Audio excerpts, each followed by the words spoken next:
तो ये जो पॉडकास्ट है, CEO of Indo Thai securities Sarthak Doshi ji, जो कि चार्टर्ड अकाउंटेंट है, सीएफए किया, लंदन बिजनेस स्कूल से एमबीए करने के बाद अपने फैमिली बिजनेस में आए एंड पिछले 10 साल में one of the fastest growing companies में भी ये हैं।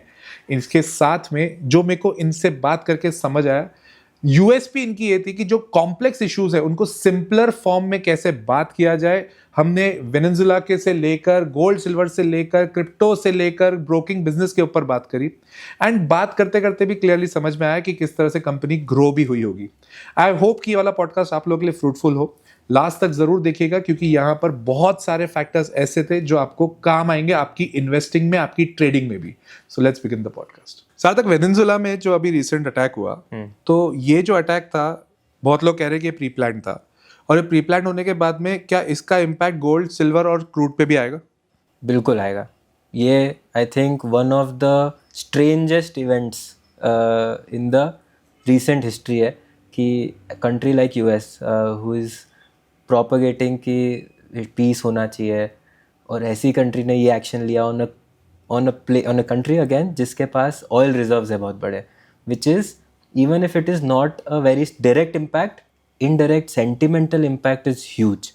तो gold as a asset class कब चलता है? जब सबसे ज़्यादा ग्लोबल अनसर्टेनिटी होती है। अगर ग्लोबल अनसर्टेनिटी है अभी कि ये अगर अटैक हुआ है, ऑयल का क्या होगा, डॉलर का क्या होगा, तो सबसे पहले लोग कहाँ जाएंगे? Safe haven, that is gold, silver, which is gold and silver. So the demand side is going to be intact. But don't you feel history is repeating itself? I would rather say the country is repeating the actions which they have already done earlier in other countries. Recently वो propagate क्या कर रहे हैं कि हम peace करना चाहते हैं। On what grounds? They are telling very clearly कि वेनेजुएला से वहाँ से drugs आते थे। Earlier when they attacked a different country, वहां पे उन्होंने बोला वहां का रूलर जो है वो क्लियरली क्या कर रहा है, मास डिस्ट्रक्शन के वेपन्स बना रहा है। तो don't you feel this propagation which is there, वो एक पर्टिकुलर डायरेक्शन पे लेके जाता है कि okay because oil is the concern, तो ऑयल के बेसिस पे they attack a country and then they want to control that country. तो ये जो इनकी प्लेबुक है ये बहुत पुरानी है, not just US but all out of western powers. India maybe they have tried in the last, I'm talking about now hundreds of years. So this is a very common playbook कि वो पहले डराते धमकाते और फिर action लेते हैं। This is very common and very recently आप बोल रहे हैं इसलिए इराक और जो ये हुआ था इसके सिमिलैरिटी सोशल मीडिया पे काफ़ी पॉपुलर भी हो रहे हैं कि जो स्टेटमेंट्स गवर्नमेंट के तब थे for Iraq is coming the same for Venezuela also. So it is not new from the longer human history perspective, but recent history में जो their focus was to promote world peace, उसके against में ये action है। तो what it does is it creates a fear amongst the global financial markets कि uncertainty में क्या होगा। First action post that is to rush for something like gold।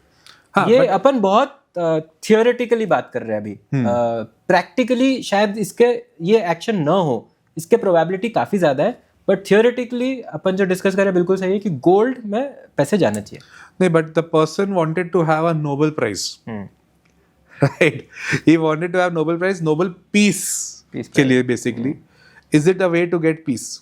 That is up for questions. या because at the end what I see वहां पे now recent actions क्या क्या हुए हैं, कुछ टाइम पहले ही जो वेनेजुएला के ऑपोजिशन वाली जो पार्टी के जो लीडर्स है उनको बुला के इन्वेस्टमेंट डील करी गई। ऑपोजिशन से इन्वेस्टमेंट डील कौन करता है यार? अगर आपको डील करनी है तो you will go for the ruling party, and if ruling party is not there you can't have a deal with opposition party. That is basic logic. फिर ऑपोजिशन लीडर को नोबेल पीस प्राइज के लिए एक अलग से nominate किया गया, and then he was always searching for his Nobel peace prize, and then finally attacked Venezuela. So don't you feel this is propagating something which is taking the world into a different direction where World War III can happen? I think World War III थोड़ा सा good to hear story है, probability कम है, क्योंकि World War III होने के लिए you need much bigger conflict with bigger and comparable nations.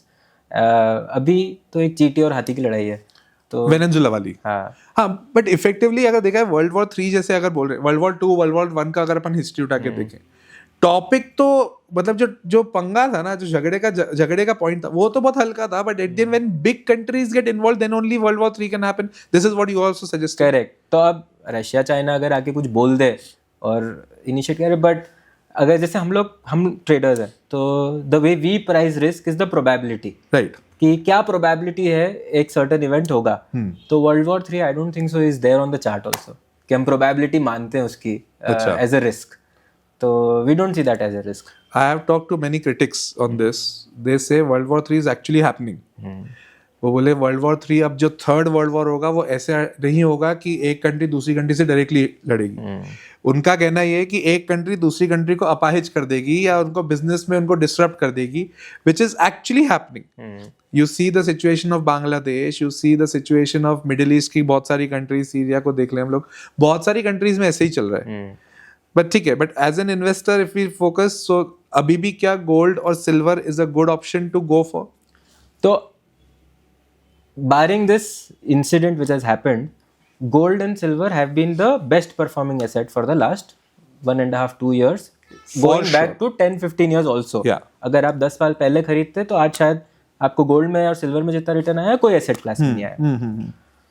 अब अगर because now we are talking about whether you should invest, now I would always as an investor और an advisor never look at event based investing. क्यों? क्योंकि मैं invest शायद मैं महीने भर के लिए नहीं कर रहा हूँ. I am investing for 5, 10, 15, 20 years. Correct. तो फिर 15 साल 10 साल में ये सारे इवेंट जो है ना, these will be blips in the whole ecosystem. जैसे ECG में अगर आपका एक छोटा सा ब्लिप आता है तो उसकी वैल्यू कितनी बड़ी होती है?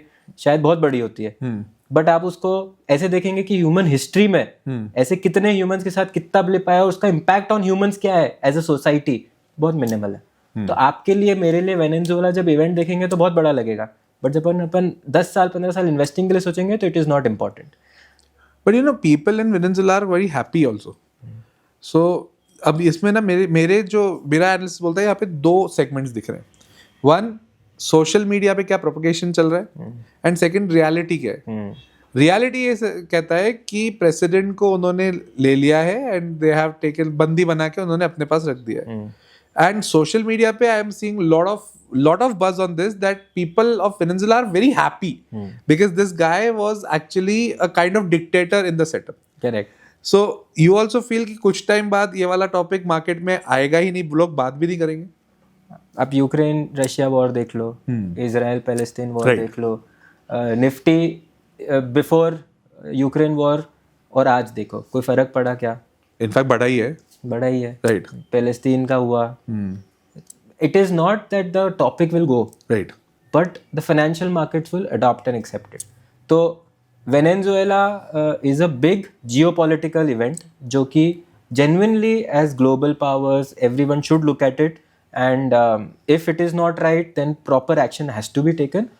But अगर आप, because the topic which we are discussing today is investing, ये सारे इवेंट्स को आपको इग्नोर करना चाहिए. मेरे ये एक बहुत कॉमन लाइंस जो मैं मेरे क्लाइंट्स और टीम को बोलता हूँ कि मार्केट में downs are temporary, ups are permanent. तो अगर आप डाउन पे बेट करना चाहते हो तो I would say on a longer term you will not make money. तो ये सारे इवेंट के डाउन्स अगर आते हैं, sit tight, enjoy the ride, but don't take any investment decision. Coming back to एक पॉइंट जो आपने बोला सिल्वर और गोल्ड का, तो सिल्वर और गोल्ड में एक और बहुत इंपॉर्टेंट चीज़ है जो समझने की, कि वो नेचर क्या है उसका. It is a commodity. Whenever anything is a commodity, there is always some limitation into it. जैसे आज अपन ट्रेडिंग करते हैं, trading of any commodity, let's say cotton, soybean, कोई भी जो कमोडिटी बिजनेस है, जो कमोडिटी में कोई भी काम करता है तो क्या बोलते हैं अपन, इसमें मार्जिन ज़्यादा नहीं होता. क्यों नहीं होता? क्योंकि कमोडिटी ऐसी चीज़ है जो कंसिस्टेंसी सब आपको से कोई भी दे सकता है. You don't have a USP. तो if you don't have a USP, तो कमोडिटी में भी गोल्ड सिल्वर जो है, they are commodities. After a point in time उनका एक वैल्यूएशन पे ब्रेक लगना ज़रूरी है. क्यों? क्योंकि कमोडिटी ड्राइव करता है, कमोडिटी की प्राइसेस ड्राइव करता है डिमांड और सप्लाई. सप्लाई इन लोगों का फाइनाइट है, demand comes from multiple sources. Demand आती है, डिमांड जाती है. अगर डिमांड चली भी गई तो प्राइसेस क्रैश भी होते हैं. आप बिकॉज आप तो खैर मेरे से भी सीनियर हैं, इतना पढ़ते हैं, तो गोल्ड में आपको पता है कितनी बार गोल्ड का मार्केट क्रैश हुआ है? मेरे को सिल्वर का बहुत डिटेल में पता है कि सिल्वर गोल्ड में मैं आपको बताता हूँ, पिछले 25 साल में 5 इवेंट ऐसे हुए हैं जब गोल्ड के प्राइसेस क्रैश हुए more than 20%. More than 20%. And उससे इंपॉर्टेंट चीज क्या है कि वो 20% रिकवर करने में उनको कितना टाइम लगा. तो देयर वाज वन फेज जब 20-30% क्रैश किया और उसको रिकवर करने में 81 मंथ्स लगे. ये 20-30% का जो क्रैश है उसको 81 मंथ्स 81 months इफेक्टिवली हो गया 7 साल जीरो रिटर्न. तो कमोडिटीज की जो अपसाइकल होती है ना, या इनफैक्ट कोई भी ह्यूमन अपन बिहेवियर का पॉइंट है ये, कोई भी चीज को आप ले लो, जब कोई चीज एकदम से रैली करती है सब लोग उसके ऊपर रश करते हैं, जो भेड़ चाल बोलते हैं. बिल्कुल सही है ना. वो भेड़ चाल होती है और तब उसको लगता है कि ये नेवर एंडिंग राइड है, और वो राइड जब खत्म होती है ना तो वो बहुत पेनफुल होती है. यही तो डर है. आज अगर अपन सिल्वर की बात करें, मेन ये मुद्दा टॉक ऑफ द टाउन क्यों है, मेनली सबको गोल्ड से उतना डर नहीं है, क्योंकि गोल्ड अगर 81 मंथ्स में कवर करके चले गया तो सिल्वर अगर देखा जाए तो सिल्वर तो 11 साल बाद कवर हुई ना. सो मेन डर ही तो ये है. Now people when they are investing in gold और silver right now, because if you see the real market, जो अपन बाहर मार्केट से फिजिकल खरीदने जाते हैं, अगर कोई खरीद रहा है सिल्वर 2,35,000 में वो खरीद रहा है, अगर वो बेचने जा रहा है उसी के पास में ही is selling at 2,20,000. There is a difference of 15,000. अब ये तो यूफोरिया क्रिएट हो चुका. तो क्या ये वैल्यूएशंस जस्टिफाइड हैं, और क्या ये जो सिल्वर जो साल भर पहले 67-70,000 पे धक्के खा रही थी, अभी 2.5 लाख के करीब पहुंच गई है, क्या ये वैल्यूएशन जस्टिफाइड है? जैसे आपने कहा, एक बहुत सिंपल सी चीज समझ में आती है कि एक तो यूसेज का भी फर्क पड़ गया. Now silver is used in multiple things. It is used in AI also, solar also, EV also. अब और भी चीजें हो रही है. सैमसंग ने अपनी एक अलग से न्यूज निकाल के रखी थी कि they are actually focusing on silver, जिसके कारण they are focusing on buying more silver.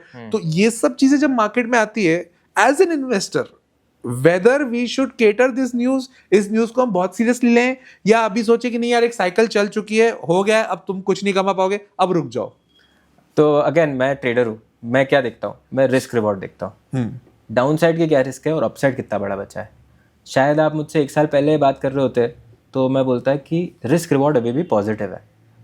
Down side limited है, अपसाइड बहुत बड़ी है. अब डाउन साइड और अपसाइड शायद बराबर है. तो 1:1 का अगर रिस्क रिवॉर्ड होता है तो मैं तो पोजीशन नहीं लूंगा.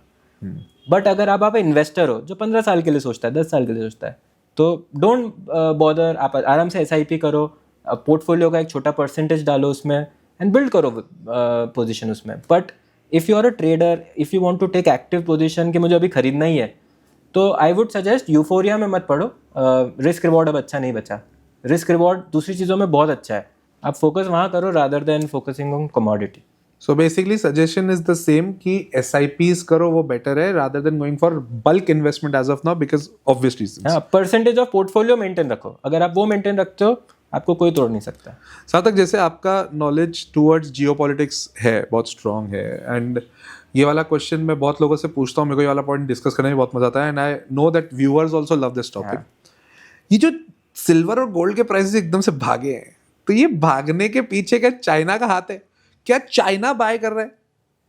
ये क्वेश्चन है. 100%, देयर इज नो डाउट. मतलब ये तो एक स्टेटेड फैक्ट हो गया है. तो चाइना ग्लोबल प्रोडक्शन का कॉपर में 50 से 60% डिमांड ड्राइव करता है. स्टील आयरन 50 से 60% डिमांड ड्राइव करता है. तो ऐसे जोक है कि अगर चाइना छीकेगा तो मेटल्स को सर्दी लग जाएगी. ये तो बढ़िया. तो लोगों का डर ये है चाइना वॉमिट नहीं करते में. अभी बीच में जो बिटकॉइन में भी हुआ था, जो क्रिप्टोस में भी हुआ था, वो क्रिप्टोस में ही हुआ था. चाइना ने थोड़ा सा डंप करना चालू कर दिया मार्केट में, एकदम से क्रिप्टो गया.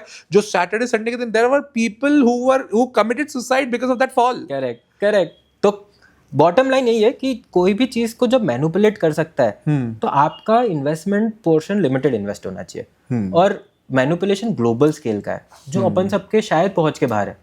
तो अगर वो हो ही रहा है, अगर वी आर अवेयर, तो व्हाट शुड वी डू? जो आपने बोला, SIP करो, slowly and steadily portfolio build करो. कमोडिटी ये थंब रूल है एंड ये ओवर लॉन्गर पीरियड सही होना ही पड़ेगा. Is that commodity can not give returns more than inflation. Oh, this is a big one. क्योंकि इन्फ्लेशन, कमोडिटी के प्राइसेस से इन्फ्लेशन ड्राइव होता है. Right. इन्फ्लेशन से कमोडिटी की प्राइसेस ड्राइव होती है. अगर आप ये सोचते हो कि over a longer term India में 6% का इन्फ्लेशन होना चाहिए, ग्लोबल मार्केट में 2-3% का इन्फ्लेशन होना चाहिए, तो ओवर अ लॉन्गर पीरियड आपको रिटर्न वैसे आनी चाहिए. पॉइंट टू पॉइंट आप कोई देखोगे तो हो सकता है ज्यादा है कि 3 साल में गोल्ड ने बहुत अच्छा दे दिया. अब मैं पॉइंट टू पॉइंट रिटर्न बता ही रहा हूँ आपको, 7 साल में 0% का रिटर्न. और अभी 2 साल में रॉकेट. तो आपको दोनों तरफ के एग्जाम्पल्स मिलेंगे. बट अगर आप एक इन्वेस्टर हो, आप एक थंब रूल से चलना चाहते हो ना, तो थंब रूल यही है, इन्फ्लेशन प्लस रिटर्न कमोडिटी देगा. डोंट एक्सपेक्ट कि उससे ज़्यादा चलेगा, मीन रिवर्ट होना ही पड़ेगा क्योंकि ग्लोबल मार्केट्स है. डिमांड, अल्टीमेटली डिमांड कैसे ड्राइव होती है? कंजम्पशन से. कंजम्पशन कैसे ड्राइव होता है? इनकम से. इनकम कैसे ड्राइव होती है? इन्फ्लेशन से. आपने एक चीज बहुत सही बोली कि चाइना इन सब चीजों को कंट्रोल तो अभी टू अ सर्टेन एक्सटेंट कर रहा है. सो एक थ्योरी इस पे चलती है, बहुत सिंपल है.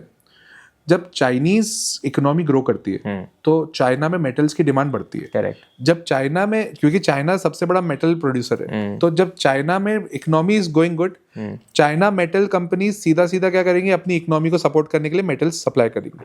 अब क्योंकि चाइना अपनी इकोनॉमी को सेटल कर रहा है, तो वर्ल्ड इकोनॉमी में जो मेटल्स की डिमांड है वो कवर करेगी इंडियन कंपनीज. सो टाटा स्टील और जितनी भी ये कंपनीज हैं जिनको बाहर के कॉन्ट्रैक्ट्स, एक्सपोर्ट के कॉन्ट्रैक्ट्स मिलेंगे, वो कब मिलेंगे? जब चाइनीज इकोनॉमी ग्रो करेगी. अब जैसे ही चाइनीज इकोनॉमी बैठी, तो जैसे ही चाइनीज इकोनॉमी बैठेगी तो ये मेटल प्रोड्यूसर के पास स्टॉक ज्यादा बच जाएगा. तो ये स्टॉक को करेगा क्या? They will export. पड़ेगा. तो वो एक्सपोर्ट किसको करेंगे? बाहर की कंट्रीज को करेंगे और इंडियन रेट से कम भाव पे करेंगे. करेक्ट. सो इसका कोरिलेशन पता है कैसा जाता है कि अगर चाइनीज इकोनॉमी ग्रो करी तो इंडियन मेटल कंपनीज भी ग्रो करेंगी. चाइनीज इकोनॉमी बैठी तो इंडियन कंपनीज भी बैठेगी, जो अभी रिसेंटली टाटा स्टील के साथ हुआ. 100% करेक्ट है. तो कमोडिटी की साइकिल ही वैसी है. बट अच्छी बात यह है कि अब यहाँ से स्टील एज अ कमोडिटी अच्छी लगती है क्योंकि आप देखोगे अभी फैशन में क्या चीज चलती है जो चल रही है. कॉपर भी फैशन में, सिल्वर फैशन में, एल्यूमिनियम तक फैशन में आ चुका है. स्टील बचा है, तो देयर इज अ चांस कि अब स्टील थोड़ा सा इंप्रूव करे. So you feel that steel में there is a scope relatively. Commodity में देखना है ना तो थोड़ी अनुकूल चीज देखो. हाँ. कौन इन्वेस्ट करता है स्टील में? मतलब ऐसा है. इनफैक्ट कॉपर में ये एक बहुत बड़ी चीज बोली. अभी रिसेंटली कुछ कॉपर बेस्ड कंपनीज थी. So even in my Diwali recommendation metals के ऊपर मैंने बहुत ज्यादा फोकस किया था, and thankfully in one and half month people have got 45-50% return. This is huge. ठीक है. तो अगर किसी को नेक्स्ट बिग थिंग पे जाना है, गोल्ड सिल्वर में नहीं कर पाए, पैसा नहीं बना पाए, अब तो बनाने का सोच नहीं पा रहे लोग, तो क्या उन्हें कॉपर में इन्वेस्ट करना चाहिए? और अगर कॉपर में इन्वेस्ट करना है तो क्या रूट है जिसमें अपन कॉपर में इन्वेस्ट किया जा सकता है? तो कॉपर में इन्वेस्टमेंट इंडिया में तो अभी भी बहुत मुश्किल है. एज अ कमोडिटी आप ट्रेडर जैसे कर सकते हो, फ्यूचर लेके बैठ जाओ. बट आई कैन अज्यूम कि अपने व्यूअर्स जो हैं वो जनरली प्रेफर करेंगे कुछ लॉन्ग टर्म इन्वेस्टमेंट जैसा. तो then copper as a future commodity तो पॉसिबल नहीं है. यूएस में एक ETF है जिसमें आप कॉपर में इन्वेस्ट कर सकते हो. तो पर उसके लिए आपको इंडिया के बाहर पैसे डॉलर में इन्वेस्ट करने पड़ेंगे. तो देयर इज अ पॉसिबिलिटी, थोड़ा सा टिपिकल है बट कर सकते हैं. Suppose if I want to invest in copper में डालने का, और कॉपर में जैसे आपने बोला यूएस में यू कैन डू, मैं इंडिया में बैठा हूँ, तो मुझे कैसे रूट होना चाहिए? What is the process for the same? तो इन इंडोथाई में हम लोग we are planning to start global access very soon. But there are few brokers अभी अवेलेबल हैं जिनसे आप यूएस में इन्वेस्ट कर सकते हो. तो try and explore. I don't have expert knowledge on that subject as of now. But अगर कॉपर में करना है तो या तो इंडिया में फ्यूचर्स है या फिर आपके पास ETF है US. So don't you feel we can invest in certain companies which are dealing in copper? अगर कॉपर वाली कंपनीज में, वो नेक्स्ट बेस्ट स्टेप वही होता है कि अगर आपके पास कॉपर या डायरेक्ट नहीं कर सकते तो कॉपर प्रोड्यूसिंग कंपनीज को आप तो जैसे गोल्ड में आप इन्वेस्ट नहीं कर सकते, गोल्ड माइनिंग कंपनीज में इन्वेस्ट कर सकते हो. तो बहुत सिमिलर माइंडसेट के साथ if somebody is bullish on it can be looked at it. एक और चीज इससे समझ में आती है, कनेक्ट करती है, कि जैसे अपन चाइना की बात कर रहे हैं, मेटल्स के ऊपर ये लोग कंट्रोल करने की बात कर रहे हैं. China wants to be the super power for sure, and उसको एक सुपर पावर करने के लिए डी-डॉलराइजेशन करना पड़ेगा. डी-डॉलराइजेशन का कॉन्सेप्ट मेरे हिसाब से बहुत कम लोग हैं जिनको पता है. क्या आप इसके ऊपर थोड़ी बहुत बता सकते हैं कि what exactly is D-dollarisation and how it is impacting world economy? तो ईयर 2000 में पूरे ग्लोबल ट्रेड का क्या परसेंटेज डॉलर में डिनोमिनेट होगा? कोई गेस? पूरे ट्रेड का? पूरे ट्रेड का. तो सपोज अगर $100 बिलियन का अगर पूरा ग्लोबल ट्रेड है, 20%? 78% ट्रेड, 75 से 78% trade was denominated in dollars. मतलब टोटल वर्ल्ड का ट्रेड 78% डॉलर्स में होता है. That is dollarization. Okay. When you try and reduce the percentage, it is de-dollarization. ये बिल्कुल लेमैन भाषा में सिंपल आम भाषा में बताऊं तो अगर ग्लोबल ट्रेड डॉलर की बजाय कोई दूसरी करेंसी में होने लग जाए, दैट इज डीडॉलराइजेशन. एंड अगर वो ट्रेंड में आपको बताऊं तो आज की तारीख पे that percentage has gone down to almost 56-57%. तो 20-25 साल लगे 20% कम आने में. तो it is not an easy trend. मतलब ऐसा नहीं डीडॉलराइजेशन रातों रात हो जाएगा. And dedollarization as a subject is very popular in the community जो ऐसे एक्सेप्शनल इवेंट्स प्रेडिक्ट करना चाहती है. अच्छा? तो जैसे 2008 का क्रैश था, यू वुड हियर नेम्स कि इसने प्रेडिक्ट किया था XYZ पर्सन ने.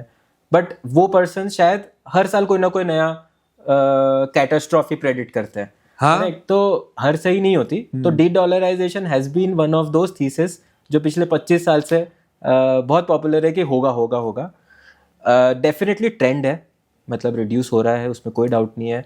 Because China is one of the biggest players, Russia was very active player in that. अगर दो बड़ी इकोनॉमीज भी सोच ले तो उसका एक बड़ा पोर्शन कम हो सकता है. हुआ ना, इंडिया रशिया भी बात हुआ. इंडिया रशिया का जो डील है हटा के रुपीज उन्होंने बोला हम डायरेक्ट डॉलर हटा के रुपीज में ट्रेड करेंगे. बट उसके प्रॉब्लम्स भी है. अब जैसे रशिया इंडिया का ही ट्रेड है, अब रशिया के पास अरबों रुपए पड़े हैं, करे क्या वो उस रुपए का? रुपये का तो और कोई यूज नहीं है. चाइना तो एक्सेप्ट नहीं करता या कोई और कंट्री एक्सेप्ट नहीं करती. तो dollar used to provide that common denomination. Right. अब क्या हो गया है, वो डिनोमिनेशन गोल्ड बन रहा है धीरे धीरे. क्योंकि Chinese central bank has been buying, every central bank has been buying gold. कहीं ना कहीं अपना जो डॉलर डिनोमिनेटेड एसेट है उसको कम करके गोल्ड बढ़ाना चाह रहे हैं. तो वो हो रहा है, ट्रेंड है. But if for the fun बात कर रहे हैं तो हाँ बिल्कुल हो सकता है. बट रियलिस्टिकली बात करें तो और 25-30 साल तो मुश्किल लगता है. मुश्किल लग रहा है. स्लोली एंड स्टेडीली होगा. There has to be one more super power which has to stand up, which is accepted by everybody, which is a very tough thing to happen. Very critical point. इसीलिए ही तो मेरे को लग रहा है कि हर जगह ये पूरी की पूरी सिचुएशन ऐसी क्रिएट हो रही है कि अमेरिका का पावर कम करा जाए दूसरी countries. That's actually very insightful. But वो क्या होगा, गोल्ड अभी जैसे मैं कमोडिटी के साइकिल पे आते हैं, गोल्ड को अभी वो डॉलर का कॉम्पिटिटर बता रहे हैं. बट उसके बाद एक लिमिटेशन है. एक वैल्यू तक ही गोल्ड भी सस्टेन करेगा. मतलब सस्टेन इन द सेंस कि मैं अगर डी डॉलराइजेशन करना चाहता हूँ तो मैं गोल्ड शायद 4 लाख रुपए तक खरीद लूंगा. मैं बिल्कुल एक एग्जाम्पल दे रहा हूँ. आई एम नॉट सेइंग कि वो 4 लाख चला जाएगा, पर 4 लाख के बाद तो रुकना पड़ेगा. और जब भी वो 4 लाख पे भी रुकेगा ना, तब तक भी वो पूरा डॉलर को रिप्लेस नहीं कर सकता. So there is always a limit to any asset. So there has to be, given the scale of world right now, there has to be a monetary currency which has to come up. जो सब लोग माने, commonly accepted हो. बहुत मुश्किल है. बहुत मुश्किल है. बट एक्चुअली इससे बहुत लोगों का फंडा क्लियर हुआ होगा. एक्चुअली क्या है ना, मार्केट में एक बहुत बस चलता है, डॉलर खत्म हो जाएंगे, डॉलर खत्म हो जाएंगे. लोगों का दिमाग अलग ही चलता है. डॉलर खत्म हो जाएंगे, बिटकॉइन चलेंगे, फिर बिटकॉइन की जगह बोले gold. But this is a very important insight कि अगर सपोज इंडिया रशिया भी ट्रेड कर रहा है तो what they will do if they have either of the currencies with each other, तो वो उसके बदले में गोल्ड या सिल्वर ही खरीदेंगे. पर गोल्ड सिल्वर भी एक लिमिटेड कैपेसिटी है ना, कितना खरीदेंगे, कितना खरीद लेंगे. So as per you as an investor, जैसे हम इतनी सब चीजें देख भी रहे हैं, वर्ल्ड जियोपॉलिटिक्स में इतनी अजीब अजीब सी चीजें चल भी रही है. So what do you feel in 2026, 2027, if we have a horizon of 2 to 3 years from here, कौन से सेक्टर्स पे इन्वेस्टर्स को फोकस करना चाहिए? What do you feel? What are the growth sectors? तो आपने एक बहुत अच्छा पॉइंट क्वेश्चन में ही बोला कि जियोपॉलिटिकल रिस्क कितनी है. तो जब भी जियोपॉलिटिकल रिस्क होती है तो आपके लिए सेफ क्या होता है? जो भी इंटरनलाइजेशन है. जियो ग्लोबलाइजेशन का उल्टा क्या होगा? इंटरनलाइजेशन. करेक्ट. तो हम इंटरनली क्या कंज्यूम करते हैं, हम इंटरनली क्या बिल्ड करते हैं. Do you feel FMCG will be a good? FMCG not specifically but consumption as a theme. Consumption as a theme अच्छी लग सकती है. डिफेंस, जियोपॉलिटिकल चीज का सेकंड काउंटर क्या होगा? डिफेंस पे स्पेंडिंग. गवर्नमेंट स्पेंडिंग से रिलेटेड जितने भी सेक्टर है, इंफ्रा, ये सब चीज़ों में ग्रोथ आना रिलेटिवली आसान होगी. पावर, क्योंकि एनर्जी सफिशिएंसी पे लोग मेहनत करेंगे, तो पावर में रिन्यूएबल्स, क्योंकि बाकी सारे पावर तो अपन इंपोर्ट करते हैं, कोल हो या पेट्रोल हो, अपन सब क्रूड इंपोर्ट करते हैं. तो रिन्यूएबल्स, ऐसी चीज़ें जो इंटरनल कंजम्पशन को बिल्ड करे, वो सेक्टर्स को ध्यान में देना चाहिए. और अगले 2-3 साल नहीं, ये trend globalization as a trend took a lot of years. Right. So deglobalization as a trend would also last for a lot of years.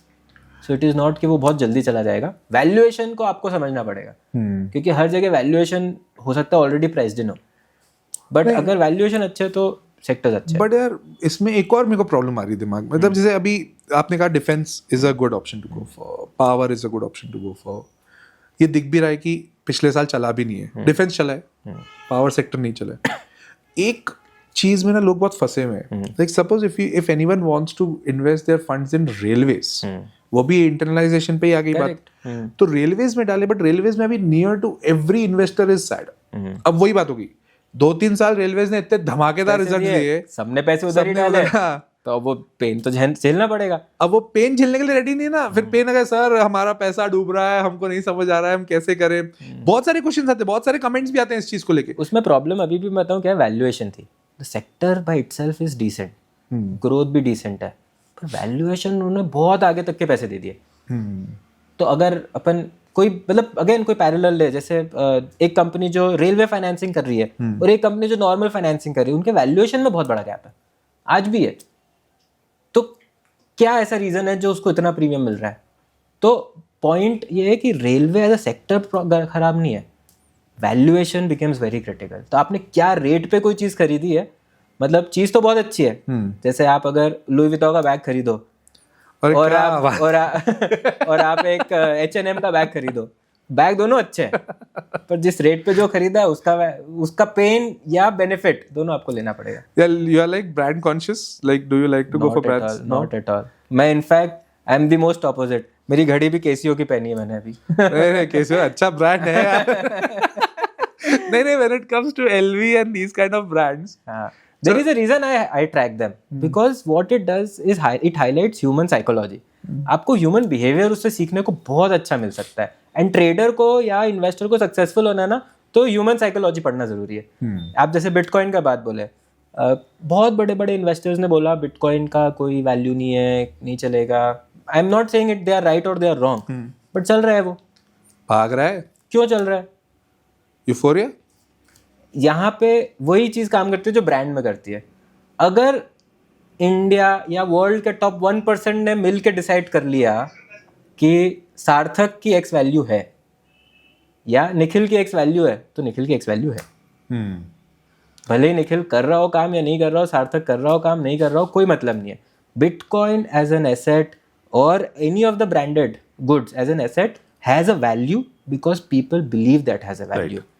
And it is very important to know that, क्योंकि जैसे मैं आपको railway stock बोल रहा हूँ, people believe they have a value, तो it was running. People stopped believing it has a value और reality kicked in whatever, then the valuation false. So human psychology becomes very critical. इसलिए मैं branded products को track करता हूँ. बाकी मेरे को 4 ब्रांड के अलावा नाम भी नहीं पता है. Does your wife focus on these brands? सीखने का लर्निंग वहीं से आती है बहुत. नहीं देखो, मेरा तो ये मानना है, मैं आप लोगों को भी बता दूं बहुत क्लियरली, अगर आपको जीवन अच्छे से जीना है तो थोड़े बहुत ब्रांड्स ले लो यार, कोई प्रॉब्लम की बात नहीं है, कोई दिक्कत नहीं है यार. If your house is happy then you will be happy. If your second your part of your life is your wife, like she is the main part of your life, so automatically if she is happy, everything is happy. There is a very nice book on this subject. It's called Art of Spending Money. It is written by this author called Morgan Housel. तो उसमें आपको life में किस चीज़ पे कब खर्चा करना, क्यों करना है, डिसीजन कैसे लेना है, उसकी इतनी अच्छी अच्छी स्टोरी सुनाते हैं.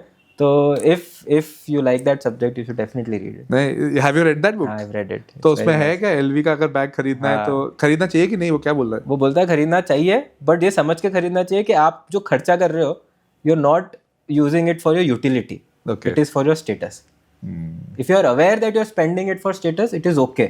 And second, always compare yourself with yourself. Don't compare yourself with others, because that will put you in a race for money and you'll never be happy. Key learning. This is gonna be heavy then, but yes, it's a good thing to focus on for sure. Sarthak, for the viewers, what are the 5 sectors they should focus on in upcoming 2-3 years? I would say defense, infra में more on the side of development apart from power, but also power as a separate asset. Definitely look at consumers and banking and financial services. Those 5 sectors, they're very big, but find companies which are at very good valuation और उसको लेके बैठ जाओ, क्योंकि अगले 3-5 साल में पैसे बना सकते हैं। परफेक्ट। तो जब आपने बोला कि वैल्यूएशंस उनके देखना है, तो ऐसे कौन से 3 टूल्स है जिसमें एक नॉर्मल पर्सन को वेबसाइट के बेसिस पे वो देख पाए कि 3 ये पॉइंट्स है वैल्यूएशन पे, and what are the 3 tools for that? तो वैल्यूएशन बहुत बड़ा सब्जेक्ट है, मतलब अपन शायद उसको व्यूअर्स के लिए बहुत ज़्यादा अच्छे से एक्सप्लेन भी नहीं कर पाएंगे, बट अगर फिर भी सिर्फ 3 ही चीज़ें देखनी हो तो सबसे पहले तो प्राइस टू अर्निंग रेशियो, एक रीजनेबल वैल्यूएशन तक आप दोगे तो आप पैसे बना सकते हो। Second and more important is price earning growth ratio, PEG ratio. तो ग्रोथ कितनी है उस कंपनी में जो उसको आप वो PE दे रहे हो। And third and again I would से equally important is the ROE, कि वो एक्चुअल में कितना रिटर्न निकालता है खुद की इक्विटी पे। कई बार कई कंपनीज होती है जिनकी ROE बहुत अच्छी होती है, वैल्यूएशन कम होता है। These are the best spots. तो मोर ऑन दैट फ्रंट तीनों चीज़ें। टूल्स में I personally use screener is a very good tool, but apart from that honestly आप कोई भी टूल यूज़ करो, बैलेंस शीट पढ़ना आना चाहिए। तो आई वुड से, मैं तो CA हूँ तो मैं CA की मार्केटिंग कर रहा हूँ। Right. पढ़ाई करोगे CA पढ़ोगे तो पता रहेगा। यार CA की मार्केटिंग बहुत खतरनाक टॉपिक हो गया है आज की तारीख में ना। पहले जितने भी लोग CA बने, जब मैं भी CA बना उस समय पे ये था कि यू कैन मार्केट योरसेल्फ। अब तो उन्होंने एकदम फ्लो चालू कर दिया। Young chartered accountants like you, now you can openly market yourself. यार पहले but unfortunately I am not a CA anymore, मतलब मेरे पास डिग्री है CA की, बट CA का कोई काम नहीं करता। राइट। तो are complete status has changed from CA to financial services. Entrepreneurship is the word for you, right? Entrepreneurship. So as you mentioned about these return on equity और ये सब आपने बात किया, as a trader और as an investor rather I should say, तो कौन से 3 टूल्स हैं, कौन से 3 तरीके हैं जिसपे मेरे को अपना पैसा इन्वेस्ट करना चाहिए? लाइक मेरा पैसा, मेजॉरिटी पैसा किस में जाना चाहिए? कैश ट्रेडिंग में जाए, एक आजकल नई टर्म आ गई है MTF में डालें पैसा, या फिर फ्यूचर ऑप्शंस में डालें पैसा? What should be the ratio? आपने बहुत अच्छा क्वेश्चन पूछा। 3 चीज़ों में डिफरेंस क्या है? एक्चुअल में देखोगे तो तीनों चीज़ है सेम, खरीदते तो सेम ही स्टॉक हो। डिफरेंस क्या है? सिर्फ एक ही डिफरेंस है, वो leverage. Leverage is the most important and the deadliest, I would say most important as well as the deadliest product. या तो वो आपकी ज़िंदगी बना देगा या आपकी ज़िंदगी खराब कर देगा। तो कब लेवरेज यूज करना, इसके 3 चीज़ें बताता हूँ मैं आपको। आप डिसाइड करो आपको MTF से करना है, डेरिवेटिव से करना है, दैट इज योर डिसीजन। सबसे पहले वैल्यूएशन। अगर कोई चीज़ जेन्युइनली बहुत सस्ती है, आपकी रिस्क बहुत लिमिटेड है, डाउनसाइड बहुत लिमिटेड है, तो लेवरेज करो। सेकंड, अगर आपको अपसाइड इमीडिएट दिखता है, क्योंकि अगर आपका बहुत अच्छा पिक भी है पर वो 3 साल नहीं चला तो आप लेवरेज में मर जाओगे। ब्याज बोलते हैं, जो अपन देसी भाषा में बोलते हैं कि ब्याज लग के मर जाएंगे अपन। करेक्ट। तो दूसरी चीज हो गई कि मेरा कितना स्पीड ऑफ इंक्रीमेंट है, मैं कितने जल्दी कर पाऊंगा। और third and the most critical thing, मैं रिस्क मैनेजमेंट कर सकता हूँ कि नहीं। Risk management as a subject is the most under taught subject, and आप because you are such a good teacher you should take that up. Risk management कैसे करें, क्योंकि अगर लेवरेज में मेरा रिस्क मैनेजमेंट खराब है तो I will die in day 1। Right. जो फ्यूचर ऑप्शंस में हो भी रहा है, क्योंकि सेबी का खुद का डेटा ही बोलता है कि more than 90% of the traders are in loss. Correct. तो effectively less than 10% of the traders are in profits और either break even. Correct. So do you feel this data is realistic? ये data I would say एक कारण से unrealistic है, क्योंकि जो लोगों से हम मिलते हैं उस केस में ये नंबर 90 भी नहीं है, ये 99% है। 99%? क्योंकि हम लोग जिन लोगों के साथ उठ रहे बैठ रहे हैं, जो क्लाइंट है या जो इन्वेस्टर ट्रेडर है, उनको तो लगता है 90%, मतलब there is still 10% chance. But the people, ये क्या होता है, पूरा मार्केट का डेटा है ना। आप 90% सक्सेस बता रहे हो, पर वो जो 10% है वो किसी के एक्सेस में थोड़ी है। We don't know them, we can't meet them, very few people of them would be in your reach. तो the people you are talking to, your meeting, those people are probably 95-97%. 97% of people lose money in derivatives. Then why do they trade? ये तो वैसे ही question हो गया, casino का धंधा क्यों चलता है? सटोरी है सब। That is of interest. वो मजा आता है। तो अगर आप किक के लिए काम कर रहे हो, तो आप पैसे खोओगे। मेरा एक और, I love saying a lot of such things, but one of the things I say to a lot of my clients, the more action you take, the less return you make. And ये मैं broker हूँ, my primary business is stock broking. The more action they take, the more revenue I make. That's true. But I would still suggest to any trader, investor, student or professional, जितना actively आप trade करोगे शायद उतना कम return बनाओगे. So if you want to be in that 5%, बहुत छोटे छोटे changes करना है, which probably we have discussed, but one is risk management. आपको ये समझ में आना चाहिए मुझे कब बाहर निकलना है. नहीं, that is true because when I teach the course for finance, fundamental technical analysis जब मैं सिखाता हूँ तो उसमें मैं I just make sure कि जो लोग ने मेरे को फीस दिया है वो बैच के ड्यूरेशन में ही उनका फीस निकल जाए. Correct. I will tell them कि ये इस समय ले सकते हैं, इस समय हो सकते हैं, बट इफेक्टिवली अगर मैं 3 महीने का भी बैच लूंगा ना तो वहां पे I will not give them more than 4 to 5 trades. ये बहुत सही बात है. The lesser you trade the better profits you make, because आप जब कम ट्रेड लोगे तो you will be taking more of short trades. अगर आप ज्यादा लेने जाओगे तो थोड़ा थोड़ा पैसा इकट्ठा होगा, एक खराब ट्रेड हुआ ना सब खत्म हो गया. करेक्ट. That's true. बट या ये आपके लिए the statement what you are making is actually negative for you then. Correct. पर अल्टीमेटली इन्वेस्टर का पैसा बनना चाहिए. हमारा मार्केट इन्वेस्टर से चल रहा है. What do you feel? The business of stockbrokers still they have scope, और जो जितने दूसरे आजकल एप्स आ चुकी है, दूसरे ब्रोकर्स आ गए हैं which is way user friendly. आप घर बैठे बैठे 10-15 मिनट के अंदर आप अपना अकाउंट खोल के ट्रेड करना चालू कर दो. So do you feel this field still has a scope being a traditional stockbroker? आपको आपका यूनिक कुछ यूएसपी बिल्ड करना पड़ेगा. अगर आप एक ट्रेडिशनल नॉर्मल ब्रोकर हो तो कंपटीशन आपको मार देगी किसी न किसी दिन, because this is also a commodity business. Right. Coming back to our relating it to our older conversation, ये कमोडिटी का धंधा है. एक सर्विस है जो सबके एक जैसी मिलती है. रेगुलेशन ने सबको एक जैसा बना दिया है. This no differentiation you can do. It is only about service. तो शायद कुछ ब्रोकर सक्सेसफुल हो पाएंगे जिन्होंने टेक्नोलॉजी पे इन्वेस्ट कर दिया, जो कि बहुत न्यू एज ब्रोकिंग कंपनीज जो आई है, they are making phenomenal user experience and phenomenal profits because of it. Then there are some brokerages which will make phenomenal revenue with their differentiation. Differentiation could be on service, could be on advisory, could be on unique innovated products. तो हर जने के लिए अलग अलग काम करेगा. As an industry, broking is a very tough market. Globally is also consolidated है. बहुत limited players बड़ा काम करते हैं क्योंकि economies of scale आती है इस business में. But फिर भी छोटे प्लेयर्स सक्सेसफुली चला पाते हैं जो वो यूनिक प्रोपोजिशन बिल्ड कर सकते हैं. तो answering your question, traditional brokerages रहेगी अगर वो इनोवेट कर ले. Innovation is not necessarily just an app. Innovation can be in their services also. Innovation can be in the service, in the product. It could be in the way, like मैं as a broker आके आपको बोल रहा हूँ, the less trade you make, the better it is for you. That is the kind of advice probably जो investor को पैसा बना है. शायद मेरे लिए ये भी डिफरेंशिएशन हो सकता है. नहीं, वो तो होगा ना, because see that shows the genuinity to be straight. Because if you are saying कि मेरे को धंधा नहीं चाहिए बट तू पैसे बना, तो that is something which is genuine. Correct. But बहुत सारे भी रिसेंटली केसेस हुए हैं. अभी रिसेंटली कोटक सिक्योरिटीज का भी केस हुआ था. उस केस में ये हुआ, टेक्निकल ग्लिच हो गया. अब मेरे को कई बार ये समझ नहीं आता है कि इतना अपना स्ट्रॉन्ग सेटअप होता है, इतनी स्ट्रॉन्ग आईटी टीम है, इतने स्ट्रॉन्ग सॉफ्टवेयर्स हैं. कोर्ट का केस ये था कि टेक्निकल ग्लिच हुआ तो कोटक सिक्योरिटीज के थ्रू या जो ब्रोकर थे उसके थ्रू उन्होंने 40 करोड़ का मार्जिन क्लाइंट को दे दिया.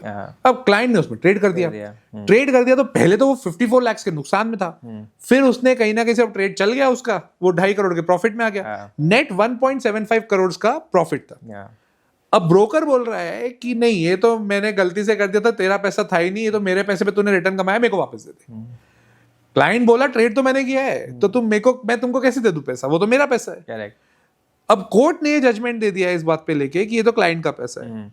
इसमें मेरे को 2 क्वेश्चंस है. ये टेक्निकल ग्लिच इतनी मतलब अभी रिसेंटली बहुत सारी जगह हो गए, ये सच में हो रहे हैं? क्या हो रहा है?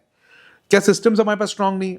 और दूसरी चीज, क्या ये जजमेंट आपको सही लग रहा है कि क्लाइंट ने बनाया, उसको एक्स्ट्रा मार्जिन मिल गया, ले लिया तो उसने प्रॉफिट कमा लिया, और प्रॉफिट कमा लिया तो वो अपने पास रख रहा है, जबकि वो पैसा तो ब्रोकर का था.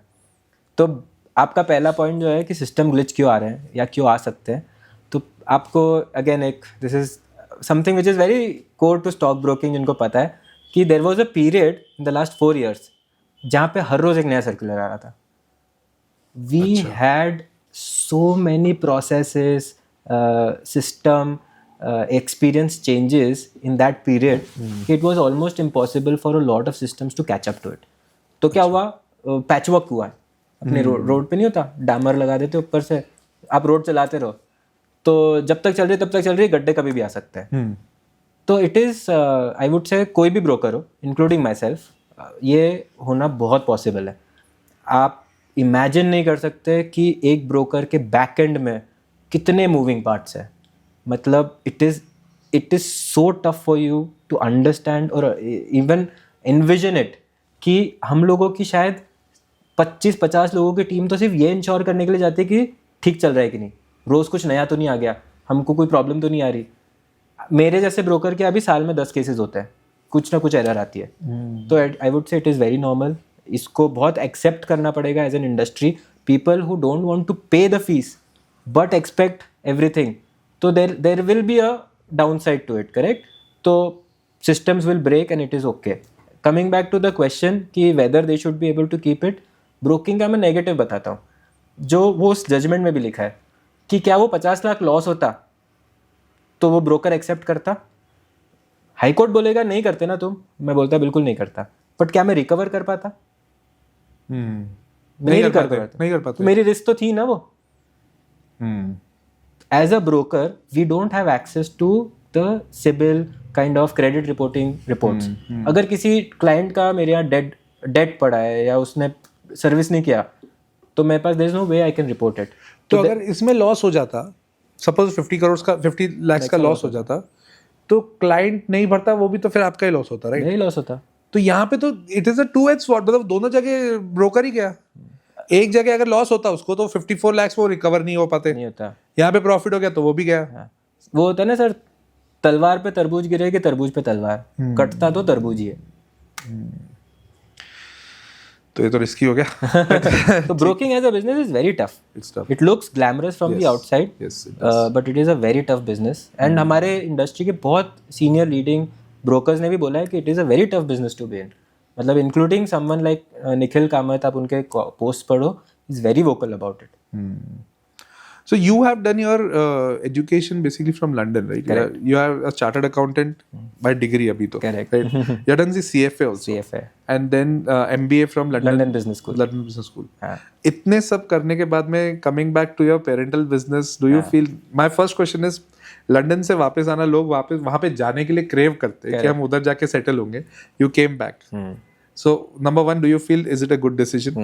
Number two, what do you feel?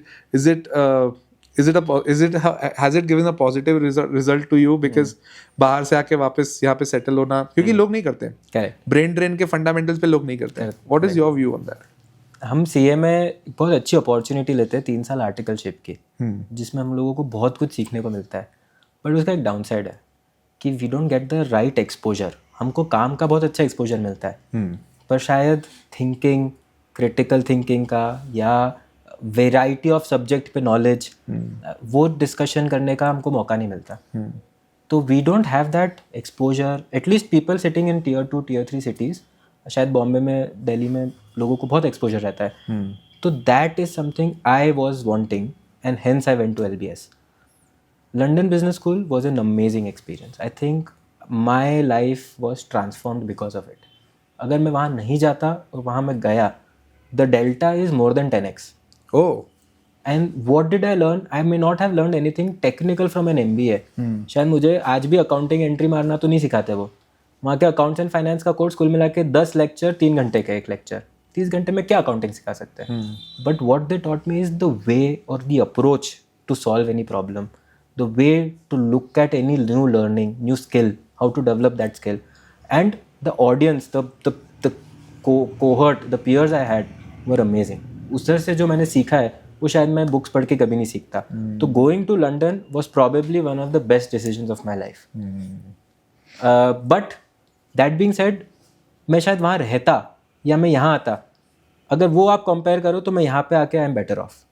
You're happy? I'm not just happy, but I think as a career-wise, I'm doing much better. क्योंकि वहाँ पे see, London has its own problems, fair share of problems. US has its own fair share of problems now. So what should we do as the next generation who is wanting to not just develop themselves but do something and make an impact? I think it's a very good time to go abroad, learn and come back. आपको जितनी opportunity India में मिलेगी उतनी opportunity शायद कहीं पे भी कोई भी कंट्री में नहीं मिले। अपने यहाँ इंडिया की GDP ग्रोथ जितनी फास्ट है, आपको शायद you don't have to be extremely smart to ride the wave. ज़रूरी नहीं है आपको पैसा कमाने के लिए बहुत समझदार होना ज़रूरी है, पर the problem is, and I would also be very upfront about it, I was fortunate, I had support from my family, I was able to afford the education, I was able to come back and make an impact. For a lot of people it is not that easy. If you have an option, entrepreneurship आप कर सकते हैं, तो the kind of money you can make in entrepreneurship you cannot never make in a job. So if you have that platform, study, come back. If you don't have that platform, जाओ काम करो, try and repay your loan, and always look out for an opportunity to come back, because you would have much more certainty in your life. You would have much more opportunities. ठीक है, standard of living is a debatable topic, I would not go there, पर अगर आप India की life से खुश हो, I am a very family oriented person, मुझे बहुत पसंद है कि मैं रोज़ शाम को पापा और मेरे अंकल के साथ डिनर करूँ, मम्मी और मेरी आंटी के साथ हम बैठ के बात कर रहे हैं, घूम रहे हैं, तो for me it is a lifestyle choice, तो I am very happy, but highly recommend. आपको वहाँ पे जाके जो सीखने को मिलेगा वो आप बहुत अच्छे से आप कंट्रीब्यूट कर पाओगे इंडिया की GDP, इंडिया की इकोनॉमी को ग्रो करने में, देश के लिए कुछ करने में। इस देश ने अपने को बहुत कुछ दिया है, तो शायद ये अपना टाइम है उसको वापस देने का। That's good. That's a very positive end actually. But it is so nice to be with a person, a good son, a good citizen, probably a good husband also. वो अगले पॉडकास्ट में मेरे wife को बुला सकते हो। Then we'll have both of you together in that. Yeah, but it was great, Sarthak, having a conversation with you, and very insightful, very different kind of conversation where global economics पे तो हमने बात किया, we actually went into very nitty-gritty of lot of different kind of business also. So thank you for coming on the show, and I hope कि viewers को भी ये चीज़ बहुत अच्छी लगी होगी for sure, because ये वाला podcast था भी उस अलग तरह से. Thank you for having me. Thank you so much. All right.